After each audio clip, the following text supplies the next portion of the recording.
Welcome to this episode of Camping Cribs. This is the 1.5 year, 15,000 mile Tab 320S review. And we are at the very same campground that I did my first 6-month Tab review at. And that video set this channel off. I think that video right now, a year later, is sitting at about 77,000 views. So that's pretty awesome. And the 1-year review of this was pretty popular also. I think we're sitting somewhere around 28,000 views. But to be honest, there's not a whole lot left to review. So I'm going to do this a lot more like an open house.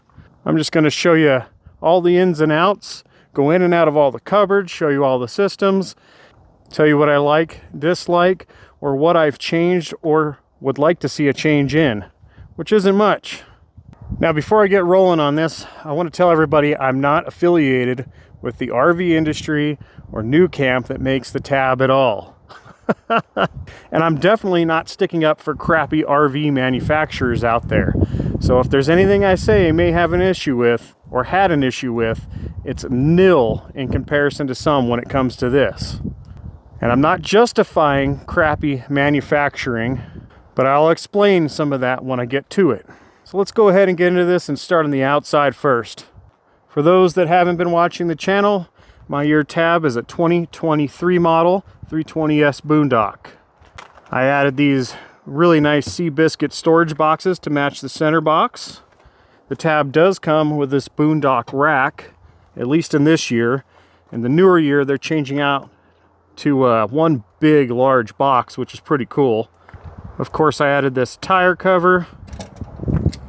And right down in here in the propane battery box, I made my own custom divided wall, just like the new Tabs are coming with. I have a 100 amp hour SunGold Power lithium battery in this. And I chose to keep that outside for simplicity reasons, and I like to keep things kind of original anyway. I did come in and make this custom battery box lock, and that surrounds the battery box and keeps this locked so it doesn't walk away on me. And how that works is it goes around the battery box. The battery box is bolted in from the inside to the floor of this box. Up front here, I added a second Victron charge controller because my year Tab didn't have one. So I had to custom make all this stuff. And I added this SAE port like some come with, so I can plug in a portable solar panel. Right here is a rock light controller box. I have rock lights that I mounted underneath this trailer to mimic the new trailer's underglow, except mine are a lot better and easier to deal with because they magnet on. Now, it's not recommended to run one of these with this trailer, but I like to have a trailer friction sway control device just in case we have some pretty crazy gusty windy days out here in Arizona. And I barely put this thing on very light when I do. Just enough to make this trailer a little more predictable. But you don't want to over tighten that because it gets mounted to a little ball right here, and then it goes to your hitch right here on this little ball. And you definitely don't want to do that tight or you'll bend your frame. So I don't recommend it. If this trailer's loaded right, it does just fine. I just like to have it to smooth this trailer out just a little bit in those side gusts, but I actually rarely even use that. Coming around to the propane side, I actually opted for a squatty, shorter, smaller propane tank to keep the weight down on the front of this trailer. It's no big deal to me. This will last probably 6 days or something like that if I'm using the heater, and may use the stove a few times. So that's plenty, keeps things light. Coming on around to the back side here, I found this cheap Chinese Doe Honest reverse backup camera. It has its own lithium battery inside that's chargeable. The solar panel on top will kind of trickle charge this thing. And this is the second one that I bought. They're only about $100. The first one finally failed at like 14 months. I'm not sure what happened. I was on some really rough dirt road. So I don't know if something with the antenna messed up in there or not, but for $100, oh well. Plus, all I have to do is pull this thing off, and I can set this thing anywhere, and it's like my second set of eyes. That way, I could set it just outside this trailer and watch my wheel come into view, and I know exactly where to park. Now, when it came to mounting this camera, I had to make this thin metal plate out of steel that I painted, and I used some really high grade double-sided tape to stick that on first, because these trailers are aluminum skinned. Same thing would go if you had a fiberglass roof. You would have to do something similar. The brand of double-sided tape I am using is called High Tech, T-E-C-K. But anyways, yeah, that thing's been holding on there strong for about, I don't know, I think about 16 months or something, so I'm good to go on that. And the screen just gets mounted right up here in the dash, and it plugs in with a DC plug with a switch. Pretty simple and easy. I also added some RV snap pads, and these things are pretty awesome. This really does keep this trailer a lot more stable. It doesn't let those metal feet walk around on the ground and vibrate a little bit as you walk inside the trailer. I was skeptical at first, and now I'm sold. But I did have to modify the one on the gray water side for my 23. Some models are different. You may have a little more space. The problem was it was just touching the edge of this, so I had to come in and hacksaw a good chunk of that off on this side. And I also chose to run a tapered screw through here with a nylock nut just to hold these things on, just in case. That way they don't walk away on me at camp, because they're actually kind of easy to take off.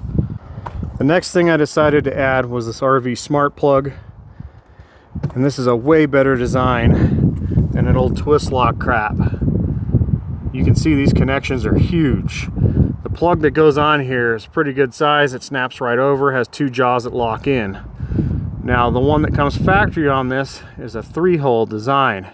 So what I had to do was I had to plug the old center hole, and I had to drill 2 new holes here about under a 1/2 inch. You don't want to go too far with that, because you'll go right through your wall, and you definitely don't want to bolt through your wall. But you will have to find the right length screws that the factory used and drill just a slightly smaller hole than that screw to do that properly, so it holds on. Plus, it has some double-sided sticky tape and a seal, but this thing is so much better. And for those wondering about the RV smart plug, it just comes right through there, and you stick your 3 wires in it, and you're good to go. I added one of these little Camco carpet things for the step. Makes it kind of nice to keep your feet clean. They just spring clip on underneath. You got to get the right size for it, but that thing's pretty cool. Also, I'm running tire minder TPMS sensors. So it tells me the tire pressure sensor in the truck, along with tire temperature, air temperature in these tires. And you just screw these little valve caps on. There's a little lock ring behind them if you want to lock it down. And I've had those on there for about 1.5 years almost. And they've been working flawlessly. I changed the batteries in them at about maybe 1 year. Little tiny flat batteries, so no big deal on that. But I will add, it's probably a good idea to find the right size metal valve in here, because when these things are slinging around at high speed, you can see they were touching right here, and eventually it'll wear out the rubber valve stem. I forgot what brand these were. I think they were a Michelin, but really you could probably go down to your discount tire and get a TPMS valve rebuild without the sensor, and it would probably work just the same. That pretty much wraps up everything I've done to the exterior on this trailer. Let's do a quick tour and update of the interior here. I just picked up some new floor running mats. I think they match this trailer a lot better. I cut this rubber mat from a cheap SUV cargo liner I found at Walmart. Of course, I got my Arizona floor mat here. Coming up inside, I have everything set up like a basic dinette. Got this nice lagoon table here that goes any way you want it to go. Over in the sink area, I added this little bathroom shelf stick-on thing, and it is holding on this wall. In the bathroom, it didn't work out with the suction cup. It kind of pulled the vinyl wallpaper off, but over here works just fine to keep a couple things stored and up and out of the way. I bought a silicone mat I found on Amazon. All you got to do is measure the size you need and cut it to shape, because I wanted to protect the glass top underneath the stove. So they give you this nice little suburban cooktop in here. Works pretty good. You can simmer nice and low. I added one of these sink straining grates. That gives you a lot more counter space when you need it. Plus you just let everything dry right there or wash it right over it. Little silicone mat around the sink so I can set my soap and stuff on. I added a USB AC plug adapter here. I ran it down through here. I also have the other one running off the DC side. Because they put the plugs for these down inside the cabinet here. So that would be cool if Nucamp could maybe bring this back a little bit, maybe put a little power tower in here instead. But no big deal there. That's why you got cables and cords and such. I put a little hook up here to hang dish towels or a coffee mug. And of course you needed a paper towel holder. This might be a little overkill, but I wanted to mount it here because there really isn't much room to mount it in this model. Could have put it over here, but I like to keep my keys and my hat and everything and headlamp on this side. Plus mounting it downwards, the under cabinet light here isn't blocked, and I'll show you how that works. This trailer has some nice accent lighting. It's very gentle on the eyes. May not look like it. Same with back up and under here on each side. These tables are pretty easy to take apart, loose and tighten. They have a little button right here, so you can adjust this handle wherever you need it to be. And so we can access everything else right now in the bed. I'm going to show you, not many people know this little trick, but there is a built-in rail for the Lagoon table right here. So you can slide your base on and keep it out of the way. And what's really cool is, if you don't have this space occupied under the cushion, that will fit right in there out of the way. But for right now, I'm just going to rest this up against the cabinet. We'll get back to those in a second. These benches, the seat cushions just Velcro right off and pull out and out of the way. And right under here you have your nice Amish quality sliding bed bench. That's how that works. Each side does that, slides out. You make a full, about a queen size bed in here. But as far as storage space over here goes, it's pretty decent. Right now I have this giant inflatable pad thing in here because I'm paranoid about hail on that aluminum roof, and this thing pretty much covers the whole roof. Not sure if it's really going to work, but hey, you never know. It's better than nothing if I'm caught in a hailstorm in an emergency. I do keep a air inflator in my camping kit that'll pump that up fairly quickly. Coming over to the driver's side, you have your converter right here, all your electrical, and your house Victron solar charge controller here. And that's about it. You got some piping for your Aldi running through, and it looks very clean. Even though for kind of looking like a rat's nest, this is surprisingly pretty well done. But even this part of this trailer was almost spotless when I first got it. So a lot of people have questions about this TV and how I get streaming to it or channels to it. There's one of two ways. I keep a rabbit ear antenna thing for local channels if I can pick them up, and that plugs in outside in the Nautilus box section right here. You have your satellite and cable hookups, of course your water hookups, and your external shower, and everything that goes on here with siphoning in water, sanitizing, and winterizing, and etc. But what I basically do is I have a Roku stick, and when I'm on DC power, the next closest DC port is down here, and I run it to that. When I'm traveling or when I'm running shore power, I can take this cord and plug it into my AC side back here. And all I did was buy a 2 or 3 way plug adapter so the microwave can still plug in here at the same time as the TV. For those that are new, I'm going to tear apart this bed section and show you what's underneath the back side here. Pull out your side cushions. And by the way, that's how you gain about, I don't know, 8 more inches of room if you want to lay east to west. And right under here you have a cushion, and you lift up on it. It has a pull strap here to get it out of the way.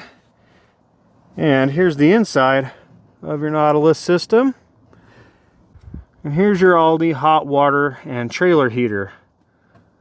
Pretty simple stuff here. Got your AC lines running through, your exhaust line, your water pump filter, and this right here on this model is what helps you adjust your hot water flow to your sink and your shower. Coming over to the passenger side underneath is going to be your AC system. Same thing, little grab handle, pull it up, lift it up out of the way. And here is the Air8 system. So you do have a little bit of storage room right in here if you want to put something. And right down in here, if you push these clips down, there's one back under there, it's hard to get to. Fold that out, will be your AC filter in that. And while this is all exposed, I haven't really been in here and dusted in a little while, but you can see there's like almost nothing in here. This trailer is sealed fairly well, especially having wheel wells right up in here. If they weren't sealed, you would know. But when I bought this trailer, that was one of those quality issue things that I had noticed with so many other manufacturers out there at the time. When I lifted up cushions and drawers and everything else, there was clippings of wires, trash, screws, maybe even screws that had fallen out of stuff on transport already, and these were brand new units on the lot. This thing had nothing in it. It was almost spotless. The back end of the bed can be brought forward so you can finish out this dinette sitting upright. You could probably fit maybe 3 people in here, one straddling the table and one on each side, but I like to leave them about half back. That way I can put a pillow here, and then I'm elevated enough that I can lay out and kind of rest my head up against this board with a pillow. But gonna be kind of hard to see, but there is a pocket down in here that you could store some stuff. It's a little hard to get to, but you just pull forward and it just ratchets, clicks to whatever level you want, and then you just drop it flat to make a full bed. Up and under here, you get 2 little storage cubbies. That's where I keep my flag and my flag mount.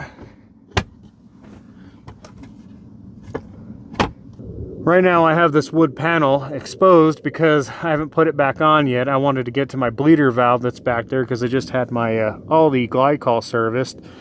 But I haven't had an issue with it yet, so we are good to go. You do get a USB and a DC port over here, and you get AC ports over here. Now I do want to add, if you're going to sleep with your head in this direction and you're taller than, I don't know, 5'5", you need to watch your head sitting up at night. You will smack your head on this every single time. So what I like to do is undo my cabinets at least. That way I don't have an edge to smack my head on. But in reality, I never really sleep that way anyway. I will usually sleep east to west, or I slide this side out and I kind of sleep just slightly curved one way or the other, and I don't have my head up and under that cabinet skinning my bald head every time I wake up. You do get a set of very nice cabinets back here, and I keep my manuals and a vacuum and some cleaning supplies in that one. Over here's the suction cup of my flag mount, and here's that TV antenna thing I was telling you about, plus my window shades and some cleaning rags. Get a couple of really nice reading lamps in this model. They have a nice, soft, regular yellow light, not the ugly LED stuff. Even though that might be an LED bulb, it has that nice old school feel to it. Jensen radio that's probably in most travel trailers, and a contour microwave. You can see your AC vents for your air conditioning here, down here, and there's one over here. And when that AC is cranking on full blast, you'll hear that air ripping through these vents. It's pretty loud, but I'll tell you what, it's nice to have when it's hot out. Plus it drowns out the outside noise from the other campers. And the generator you're using, if you're using a generator off grid. You get some really nice window shades. You got the blackout right here and the screen mesh here. And the only problem with this screen mesh is the holes are a little bit big, so you'll get some fine gnats and stuff in here if you leave your interior lighting on while your windows are open. I think the newer versions that this window company is making, the mesh is a lot tighter knit than that. Up in this little cubby I keep my remotes, and I haven't really stored anything up there but a USB cable. Over in here is your Aldi panel for your heater, your AC controls, and I just installed this outdoor thermometer dealio. That way I know exactly what the real temperature is outside where I'm camping. But for charging reasons, while I'm chilling out in bed, I use a 10-foot long USB cable and just plug it in back there. So let me show you how big this bed is, if it's fully extended out. There you go. So each one of these slides in, fills in the gap, and you have about a queen size, I think. I think it's like 71 by 75. I could be wrong on the exact size, but that's pretty close. Now these cushions are a bit softer than those cushions, so it's kind of weird. You know, a lot of people choose to put toppers on these things or something, or leave them modified so they're like this. That way they can kind of do a split bed arrangement, but you won't get much room from here to here. Let me give you a kind of a real world size comparison here. I'm 5'7", and if I left these benches contracted in, you really wouldn't have much to do a single sleeper here. So what I like to do is I pull the bed out a little bit on the one side, and I can lay up in here like this. So not a problem. Also, let me show you the height in this trailer. At 5'7" with a hat on and shoes, I got about that much. Probably about 2 inches at the high point, maybe 3 inside this trailer. And once I get to the back of it, it's no big deal because I'm already getting down to go into bed.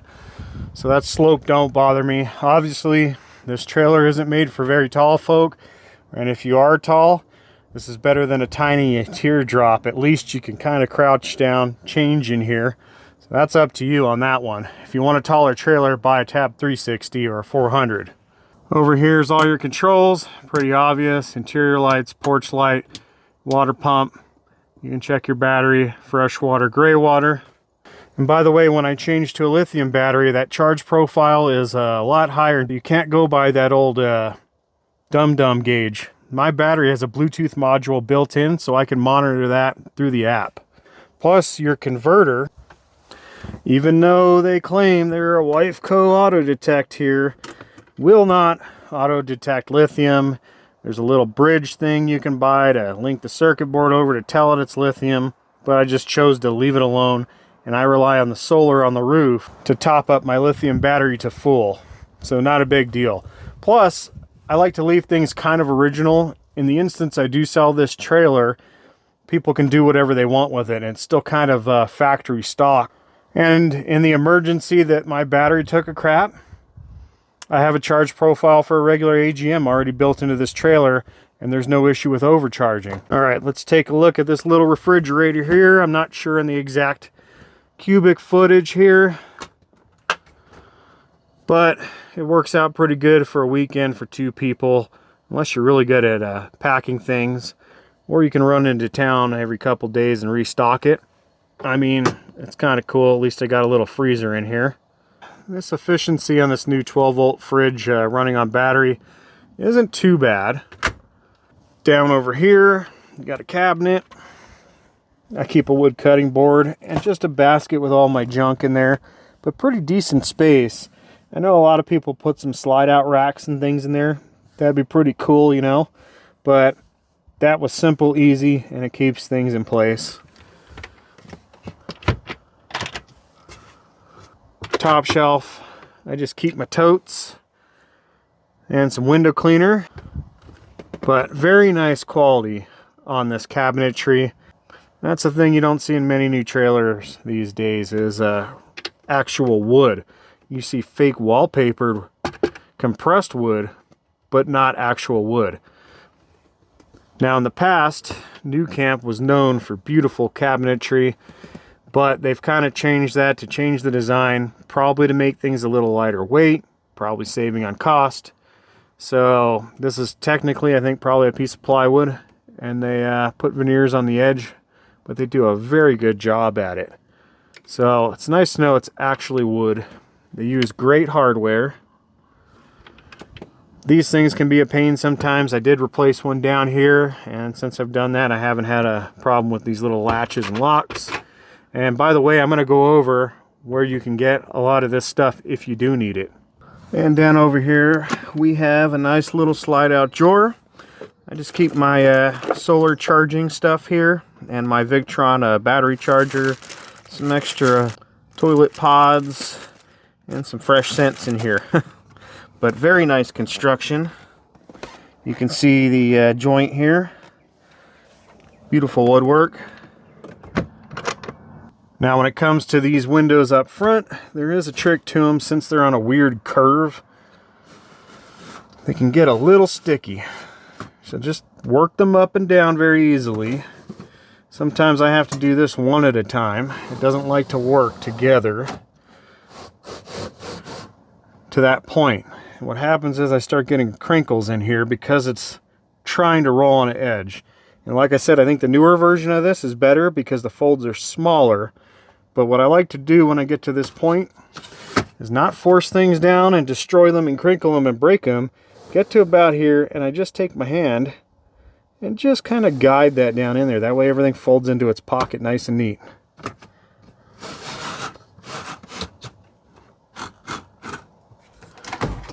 All right, now we're gonna check on the bathroom here. So let's go over the things I did so you know it doesn't come with the trailer. I custom made this weird little shower rock anti-slip pad here because I thought it looked kind of cool and it would protect that bottom. So that doesn't come with this. Neither does this neat little shower holder here from Toiletries. They make some pretty cool stuff. This just kind of sticks onto any smooth surface, and it's silicone. This was actually for a toothbrush and toothpaste or razor holder, but it works perfect for my travel soap. They also make a shower beer can holder too, so pretty cool. Of course, you got your shower head slash sink faucet all in one. And what you do to change that from a stream to that is there are buttons here and here. And I do want to note that inside this they have a little screen aerator that I did have to take apart and pull the aerator out, and made the flow a lot better with this thing, because I mean those screens were really fine and any kind of crap in there would get stuck, but not a big deal. Over here I added a hook. It's stainless steel, that way I can keep my curtain back. For video reasons I'm putting it there now. But I think I had an issue here with whatever this is coated with, because I used to hang this curtain here all the time. Rubbed off on this wall and it kind of yellowed it, I think. Just a little bit. Either that or it was been blocking sunlight, and the sunlight keeps everything white while that yellowed. But for now I just take it off when I'm not using it. But it just snaps on.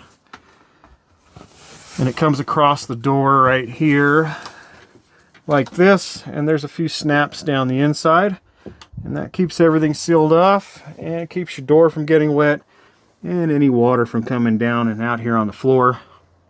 And of course this is a cassette toilet. Fairly simple operation. Some people hate wet baths and cassette toilets, but you know what? This is a lot better than setting up my pop-up shower and heating pots of water for it. And being able to have a bathroom to get up and go to in the middle of the night is awesome. And for those that have not been watching this channel, I actually added this in myself. That was my own little modification. And what that's doing is, it's running 2 little computer fans I put in the vent pipe for the cassette toilet as an extractor fan.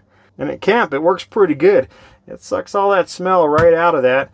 And what you can do is, you can leave your toilet valve open and just go do your business right through that, and then give the bowl a rinse, rather than filling this thing up with a bunch of water and wasting your water while you're at camp. Plus the drawl that's creating, it keeps all this sealed in this little bathroom, and it keeps the smell down pretty good.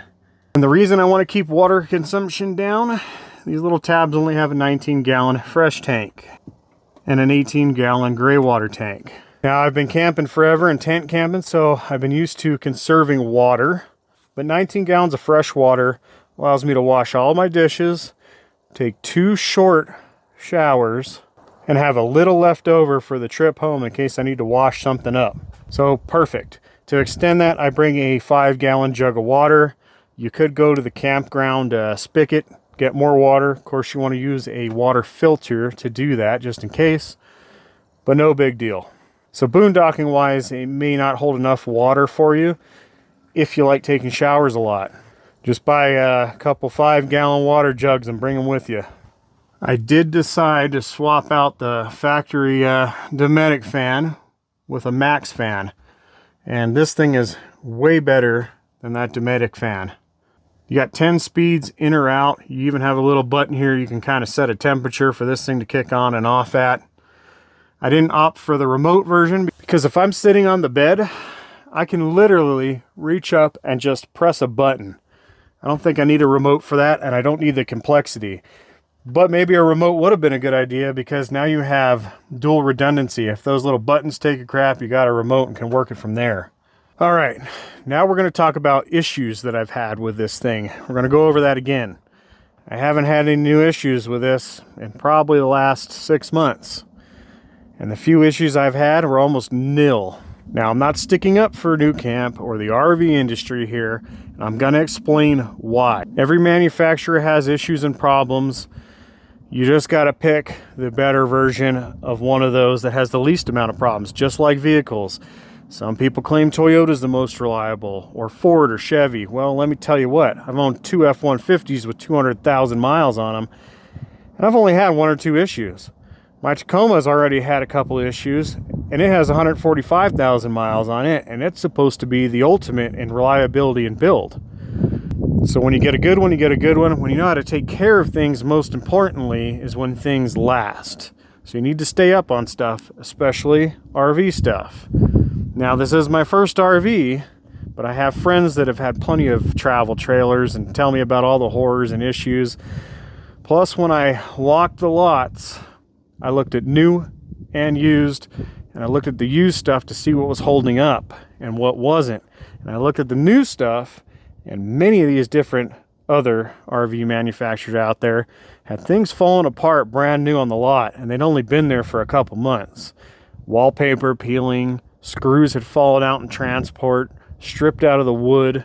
So what I'm looking for here is the trailer manufacturer's build quality, fit, and finish. That's the most important, because all this other junk on here, from windows to the roof vent to solar to the step, that isn't Nucamp's product. Now, they do use it, and they do need to be aware of issues. So the smart thing to do is, instead of going on the internet and complaining, is give them a call, give them an email, let them know they have a problem. That way they can catch something if they didn't know it existed.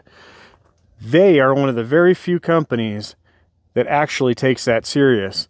And you can tell from looking through all the model years at the changes they have made and adjusted over time when they were made aware of any issues, or maybe they just keep updating things to make things better. That's pretty cool. Plus, they'll actually answer a telephone there and get back to you. So let's recap the small issues I've had here. So not quite the exterior, but this little trim plate It's just held on with double-sided stick tape. And when I got this trailer, it was the summer, and out here in Arizona, we were probably baking at 120 plus, and the tape that they had on there had started to kind of ooze, and this thing kept popping off. So that tape probably works better in cold weather, to tell you the truth, since it stays a little more pliable. But out here where it's hot, I needed to use that high-tech double-sided tape. So I took the old tape off behind this, and I put my high-tech tape on. Problem solved. No big deal there. I did make the company aware of that when it came to this step, and anybody that has this step, you may want to take a look at your bolts here. They had regular nuts on here with a regular lock washer, and that is an issue because they will come loose, because this needs to bend and hinge, and you need a nylock to keep that secure so it doesn't work its way loose. No big deal there. I ran out and I grabbed some stainless nylock nuts and put them on, I think it's all 4 hinges here. And this thing's been solid ever since. And I really do like this step. That is super simple, easy, and clean looking, and very sturdy compared to those crappy fold-out flexible ones that are on so many other trailers. Plus, I just reach in here and unhook that step with my shoe and pull it right out, and I'm ready to go. A couple months ago, I did have a problem where I thought I lost a wheel bearing. And I had taken this thing apart at camp, and then I took it to a shop. And what it happened to be was, they told me that one of these drums or hubs was out around. Now, that was after almost a year owning this trailer. I didn't have any issues. So what they had told me was, at this Big Tex trailer shop, is they see issues like that all the time. It could have been whoever made the drum. It wasn't completely perfectly round. And what happened was, when I adjusted my brakes in this thing, it was too precise and caused them to drag a little bit more, and it heated them up. Or what I think happened was, they said, you know, you could have hit something pretty hard. It might have been enough just to kind of bend and warp that, and then it started dragging, which is what I think happened, because I didn't have any problems with that heating up till a certain midpoint on that trip. But the trailer shop took care of me, and it happened to be when I needed to do my 10,000 mile full bearing repack. So that actually worked out perfect. I just had them do the whole job anyway. Not a manufacturing issue or anything, but I did come through and redo my seal on this. This trailer is actually 2 years old, although I've only owned it for a year and a half. It was sitting on the lot before I bought it brand new. And a couple years out here in the desert sun, these seals will dry and crack. That is normal, typical RV maintenance that nobody tells you about. Coming up next winter, I will do this whole seal around the perimeter. It's a pretty big job, but you can see where it starts getting a little bit dry. But the good thing about these trailers and their build is, this is Azdel fiberglass, composite Azdel. There's some foam board in there and Azdel on the inside wall. In between that, there's aluminum structure going across, probably tack welded and screwed together, which is pretty awesome. That's better than a lot of trailer companies out there. It's not just wood. And that's good, because if you get any leaks in there, you can get mold, it destroys wood, screws come loose easier, etc. Same with the roof. This is one piece of aluminum. Over the top, there are cross sections of aluminum subframing that go across in there inside, and that makes it pretty strong. The only thing I worry about is aluminum when it comes to giant hail, of course. You know, you got to watch that. The one and only actual issue I had with this trailer was the original fan. The lap seal on the outside was damaged, and I had a slight leak. And luckily, I had waited for rain on purpose to do a leak down test to make sure everything in this trailer was sealed. And I caught it in time. I did have a slight drip coming through. And what it was is that rubber sealant at the bottom of the fan there. What had happened was that sealant was stuck to that upper part of that lid. And when it opened, it pulled a couple holes in that lap seal down below. Also, a reason I changed out to that max fan while I'm at it, you see that design, how it overlaps the back? That means you can vent and rain. Much better design. Anyways, I had looked at that, and the drippings that were on that lid, I don't know, something wasn't right there. I've seen a bunch of these tabs out there, stood back, took a look. Lap seals look pretty normal to me. For some reason, mine was pretty sloppy. I don't want to believe that came from the factory. It could have been just a slight smear mistake somebody made, but I have a very vague feeling that that happened during transport of this trailer to the dealership and they did a quick fix or something. I don't know. But it was kind of odd. But I caught it. There was no damage done. And I definitely wasn't going to take this back to the RV manufacturer under warranty and have this thing sitting for God knows how long to do some fix. And in reality, they need to send this all the way back to the factory in Ohio so they can reskin a whole roof, tear everything out. That's absolutely ridiculous. There's nothing wrong with this thing. And just to prove to you that nothing happened during that leak, this roof is perfectly straight. And I do want to add that other than maybe this roof skin and the cabinetry in this trailer, this support wall near the bathroom and over here is the only kind of wood construction after, I think, 2022 in these Tab 320Ss. So that makes things pretty nice for durability and longevity reasons. But this fan is so much better. Plus it has a locking feature to keep that from vibrating up on travel. Way better design. And when it comes to the Max fan, they were having issues too for a while. A lot of people had issues with moisture getting into the control panel board on the backside. And I don't know, shorting this thing out. Also, if you're running DC power and it's not regulated correctly, it was not liking higher voltage than I think 12 volts. And lithium batteries can be higher than that. So they were frying out boards.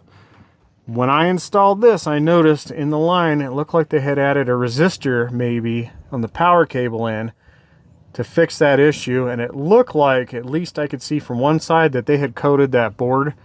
But this thing's been in here, shoot, almost a year. And I haven't had any problems with it at all. It's super quiet too. When I bought this, I had noticed this right here.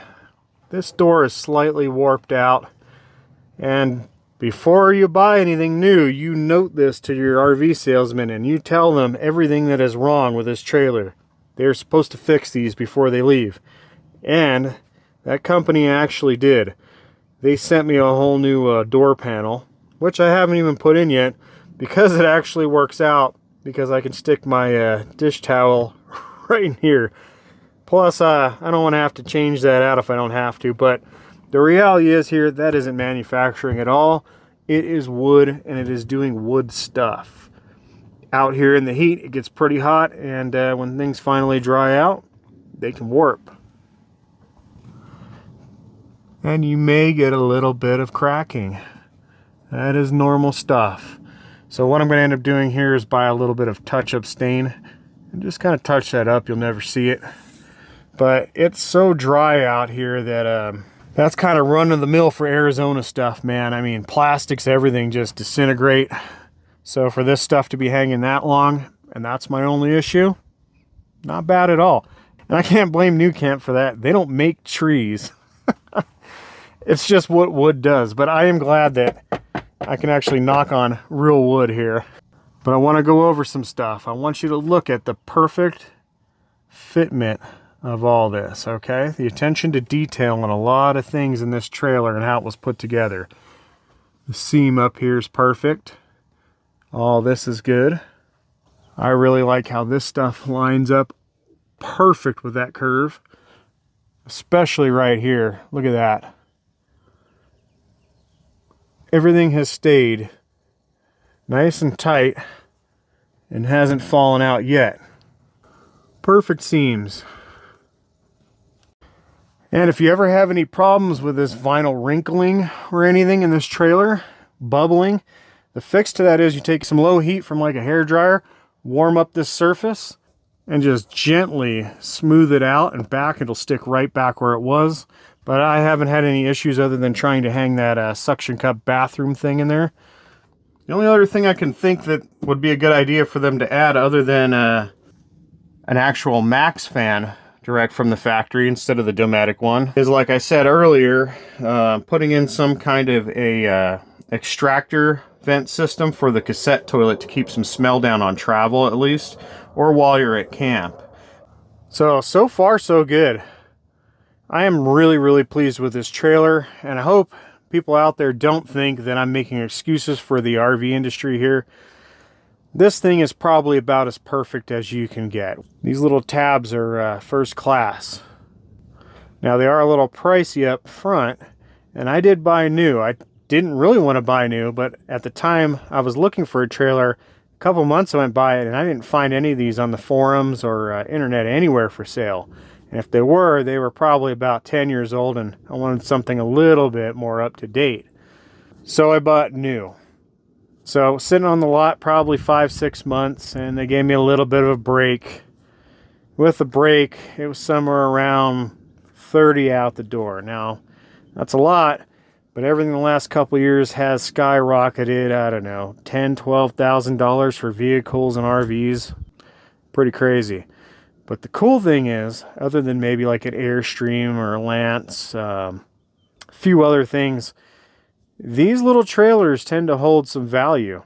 Typically, the year you bought your trailer right now is what you could resell it for. And when it comes to vehicles and trailers and stuff, I've never seen a market to where people are actually getting some of their additional money back when it comes to add-ons they added in. So that shows you how well these things hold up and how sought after they are. So that's another benefit to owning one of these Nucamp products. Plus, I will say their support is absolutely excellent. You can call them on the phone, you can email them. If they don't answer your questions now, they'll get right back to you. They're very nice people. Also, they are one of the few trailer manufacturers out there that have parts for your RV. Those little hinge locks on the cabinets, to some of this lighting equipment in here. If you go on their webpage, they've been constantly updating their parts list. And I'll tell you what, some of this stuff really isn't that expensive, like tail lights and side marker lights, these interior lights. The windows are pretty expensive, but they're actually not as bad as I thought. And they have a rush emergency delivery program if you need a window, to get a window quick. So one of these windows for a 320, and I think it's even coming with the whole screen on the backside and everything, runs about 300 something bucks. Better than I thought, but cool to know that now you can go directly to their webpage and order some of these important parts. Like for the Aldi, they have the flapper valve and a few other things on there that you might need if anything happens to fall apart or go wrong, but I haven't really had an issue yet. Now, when it comes to any of these issues, the reason I don't have a lot of issues is about every 3 or 4 months, I go through and I take my screwdriver and I just check all the screws, and I go underneath and I check the nuts and bolts, put a wrench on them, just make sure that they're snug. You don't want to over crank down on these screws and wood, of course. Just make sure they're not loose. And that helps from things rattling apart in the future. You got to remember, this isn't a vehicle. This is not an overland trailer, by the way, if you're planning on going off-road. It will go some places that most won't, but things are going to rattle and shake. This is a house going down the road in a hurricane and an earthquake. But just stay up on all that stuff and things should be fine. If you have any more questions and want to see more about this thing, you can always look back at my 1 year and 6 month review of this trailer. There may be some other things I talk about in that. But really, there hasn't been anything new or wrong that has come up with this trailer to date. I can't complain at all. And I'd definitely buy another one. In fact, probably a 360 the next time around. But it was nice knowing that I could pull this 320 with my Tacoma. Somewhat okay. I mean, I'd want a little more power in that Tacoma personally, but it does just fine, and that's what made it nice. I didn't have to go out and buy a brand new truck just so I can tow this new trailer. And never ever listen to your guys on the RV lot telling you can pull a 5,000 to 8,000 pound trailer with something like a Tacoma or a small SUV. They're lying to you.